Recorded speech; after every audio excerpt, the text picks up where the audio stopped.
Klase sa mga isdang baligya sa public market sa El Salvador City, Misamis Oriental, limitado lang kuno karong panahona. Nakatutok si Clyde Macascas. Ana lang sa 5 hangtod 6 ka klase sa mga isda ang nakadisplay karon sa pipila ka stall sa mga fish vendor sa El Salvador Public Market. Limitado lang matud pa ang ilang nakomprang mga isda karong panahona nga mao'y hinungdan sa pagsaka sa presyo niini. Taas. Mga pila po Masaka gyud sa mga 40, 30 ana. per kilo. Mm. Sa karon, mapalit sa 150 pesos ang kilo sa Pandawan.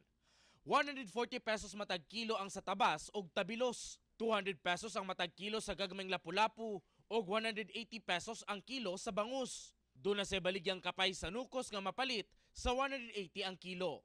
Anong normal nga mga adlaw, daghan mo kilong diri. O daghan galunggong, bolis, pidlayan, o karon kay wala man jud. Nga naman, Tungod sa bulan. Hinoon, dunay laing lamang dagat ang pwedeng mapalit sa palengke. Sama aning tuway nga tag 70 pesos ang kilo.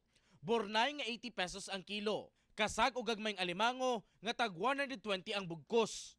Guso nga tag 80 ang kilo ug lato nga 160 ang kilo. Taliwala sa limitadong klase sa baligyang isda, dili man daw hinon apektado ang halin nila mga fish vendor sa El Salvador City. Uban si James Yap sa kamera, ako si Clyde Macascas para sa One Mindanao.